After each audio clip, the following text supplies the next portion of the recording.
Jadi bagi perusahaan, semakin luas area penjualan atau pangsa pasar, semakin besar kesempatan untuk memperoleh pendapatan. Begitu ya. Lanjut. 5. Membangun citra positif perusahaan. Jadi yang disebut citra positif itu yang mana? Menciptakan persepsi yang baik tentang perusahaan di mata pelanggan. Jadi jangan merasa, perusahaan ini mah jelek. Nah, itu satu kerugian. Kalau bahasa akuntansi itu goodwill, ya, citra merek.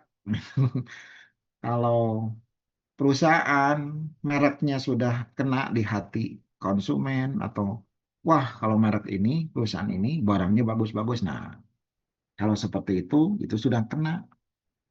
Karena hubungannya nanti dengan kepercayaan dan loyalitas pelanggan. Jadi citra yang positif membantu meningkatkan kepercayaan dan loyalitas pelanggan.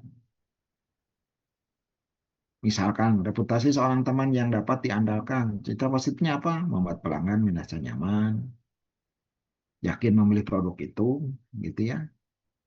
Bisa jadi itu dari mulut ke mulut, dari rekan, dari saudara, tentang berita citra satu merek tertentu. Rekomendasi istilah. Jadi membangun citra merek itu bukan hal yang mudah. Perlu waktu dan perlu pembuktian. Makanya quality control perusahaan terhadap barang atau jasa itu harus terstandarisasi. Nah itu citra positif perusahaan itu maksudnya ke sana. Jadi jangan sampai ada penurunan gitu ya. Lanjut.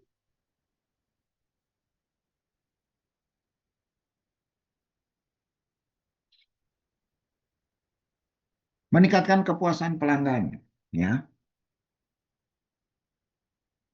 Memastikan bahwa setiap interaksi pelanggan dengan perusahaan memenuhi atau melebihi harapan mereka.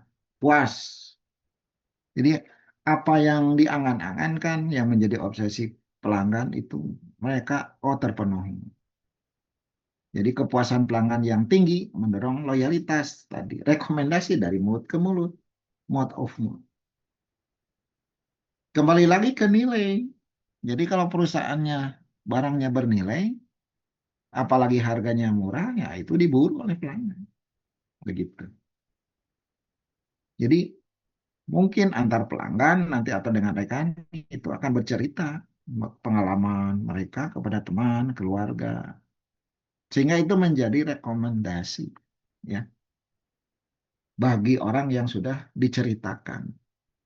Seperti kalau pengalaman misalkan ke Bali di tempat ini itu misalkan atau ke Borobudur misalkan atau ke Jogja bagaimana di sana dan sebagainya. Nah, itu rekomendasi atau berita mulut dari mulut sesuai dengan pengalaman itu bisa mempengaruhi. Ya. Lanjut.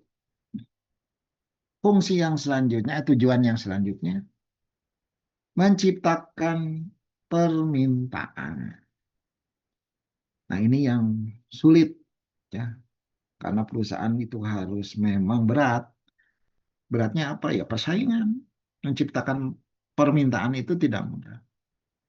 Jadi meningkatkan minat dan keinginan konsumen terhadap produk atau jasa satu perusahaan. Yang disebut menciptakan permintaan itu berarti meningkatkan minat dan keinginan konsumen terhadap produk atau jasa perusahaan. Ini ada hubungannya dengan inovasi dan nilai tadi. Dengan permintaan yang tinggi, perusahaan dapat meningkatkan produksi dan penjualan, serta memperkuat posisi di pasar. Yang tadi, ekspansi. Semakin tinggi permintaan, berarti jumlah konsumen semakin banyak. Dan itu akan secara linier, akan meningkatkan pertumbuhan perusahaan. Dan intinya kan transaksi, jual beli. Jadi perusahaan yang banyak melakukan transaksi jual beli atau penjualan, ya itu yang bisa bertahan, maju Tadi kuncinya, nilainya harus bagus dengan inovasi. Nah, itulah tujuan dari manajemen pemasaran. Jadi, perusahaan itu membuat barang atau jasa jangan tanpa ada perencanaan yang matang, tanpa ada tujuan. Kalau begitu akan kalah, ya. Tidak akan istilahnya apa? Tidak akan bisa berhasil di lapangan karena persaingan itu kuat, ketat. Ini salah satu contoh air mineral yang baru. Itu produk apa ya namanya itu? Itu iklannya kan jor-joran. Produk mineral yang aqua, aqua apa namanya ada aqua, aqua. Sambungannya ya ada aqua apa itu. Nah itu Anda lihat di media televisi terutama. Itu jor-jorannya iklan supaya apa? Supaya bisa sejajar dengan merek-merek lain. Aqua Pipa kalau nggak salah ya. Kenapa? Karena mereka merek yang baru. Kenapa mereka jor-joran seperti itu? Supaya dikenal oleh konsumen. Kalau konsumen sudah paham, tahu merek, dia akan mencoba. Apakah enak sama dengan merek yang lain? Nah, itu. Apalagi ditambah dengan harga yang murah. Lebih baik lagi, bisa bersaing lebih ketat. Karena jangan sampai harga yang ada, barang yang baru itu, melebihi harga yang ada dari pesaingnya. Itu akan berat. Apalagi pendatang baru. Ya, lanjut. Nah, konsep manajemen pemasaran ini. Yang terakhir ya. Konsep ini membantu perusahaan untuk memahami bagaimana memasarkan produk atau jasa mereka dengan cara yang paling efisien dan efektif. Berikut ini ada beberapa konsepnya. Pemasaran ada disebut dengan konsep produksi. Fokusnya efisiensi produksi dan distribusi. Konsep ini beranggapan bahwa konsumen lebih menyukai produk yang mudah ditemukan dan harga terjangkau murah tadi. Jadi memasarkan produk itu tidak mudah dilihat dari sisi konsep produksi itu harus efisien dan distribusinya gampang. Jangan sampai produk itu diminati tapi hese istilahnya itu susah ditemukan sehingga dia akan beralih ke merek lain terpaksa. Misalkan sampai ke daerah-daerah pelosok gitu ya, harus terjangkau itu.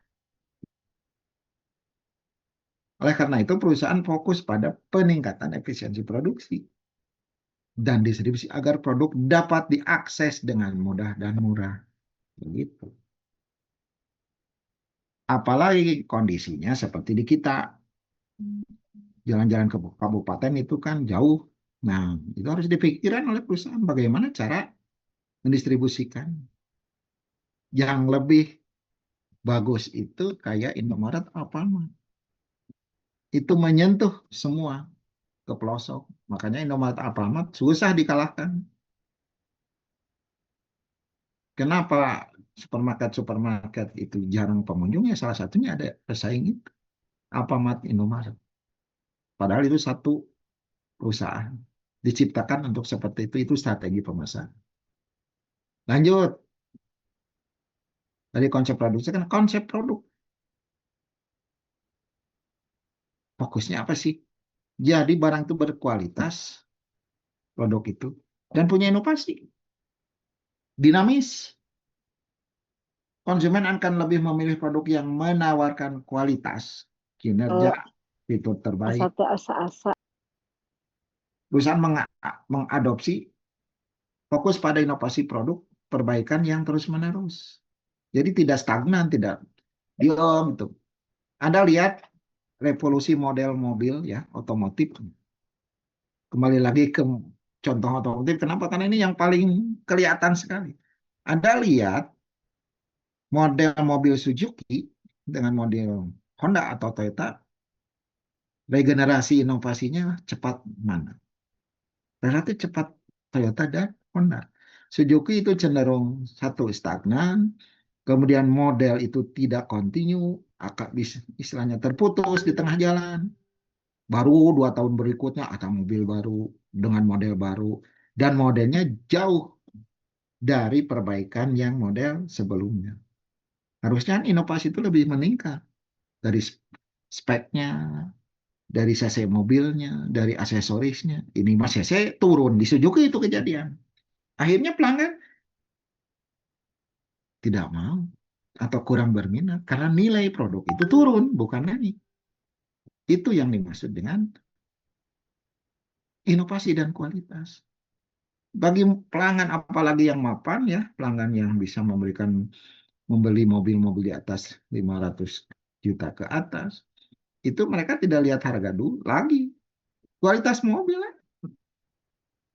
Kecuali kalau yang memang anggaran terbatas, mepet, mobil-mobilnya yang 300 jutaan ke bawah, nah itu baru pasti meliriknya Suzuki atau Daihatsu. Nah itu kualitas inovasi produk akan berpengaruh. Ya, lanjut konsep penjualan.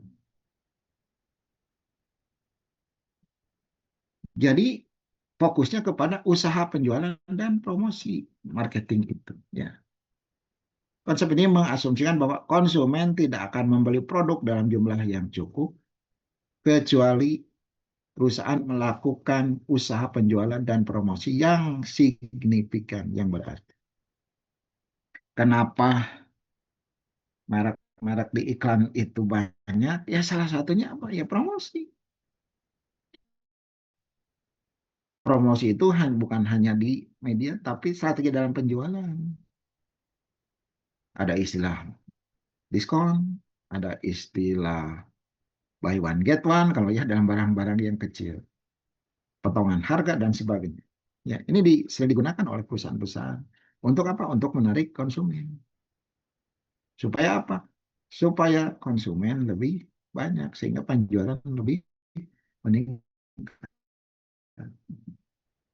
Atau di akhir tahun kalau di pembelian otomotif itu diskonnya besar-besaran kan sampai ke 25% atau cashback lah istilahnya. Nah, cashback dalam pembelian HP juga ada, apalagi otomotif di mobilnya. Itu salah satu strategi. Nah, konsep pemasaran memenuhi kebutuhan dan keinginan pelanggan. Nah, jadi kalau barang atau jasa tidak dilirik itu karena apa? Ya tidak dibutuhkan oleh konsumen. Jadi kalau membuat barang jasa itu gampang. Yang jadi masalah aku enggak. Kembali lagi kan ke tadi. Kalau ingin laku berarti harus dibutuhkan, punya nilai inti nama gitu bagi konsumen. Contoh lah, revolusi HP. Dulu sebelum ada HP Android, Anda punya Nokia merek tertentu, apa speknya tertentu, wah gaya. Sebelum datang merek-merek yang lain, muncul BlackBerry, begitu. Ada kelebihannya, gitu ya. BlackBerry pada masanya itu dianggap sesuatu yang yang mewah. Muncul lagi Android, muncul lagi sekarang Android iPhone, lebih. Jadi inovasi produk itu harus kontinu. Dalam arti apa? Speknya harus memang maju gitu ya, sehingga konsumen itu memilikinya itu punya keunggulan. Jangan membeli mundur fungsinya atau kualitasnya nggak akan. Makanya itu yang tadi harus ada riset pasar itu melibatkan penelitian. Salah satunya apa? Untuk melihat selera konsumen, apalagi pengaruh teknologi informasi atau kemajuan ilmu pengetahuan dan teknologi atau globalisasi. Ya, lanjut. Nah, ini yang bijak. Konsep pemasaran berwawasan sosial. Jadi fokusnya kesejahteraan konsumen dan masyarakat. Di mana bahwa perusahaan harus mempertimbangkan kesejahteraan jangka panjang konsumen dan masyarakat. Bukan hanya kepuasan dan keuntungan semata istilahnya kan gitu. Perusahaan yang menerapkan konsep ini mengintegrasikan pertimbangan etika dan lingkungan dalam strategi pemasaran mereka. Ini berarti perusahaan berusaha untuk memberikan nilai kepada pelanggan tanpa merugikan masyarakat atau lingkungan. Contoh, produk yang kemasannya bisa didaur ulang atau ramah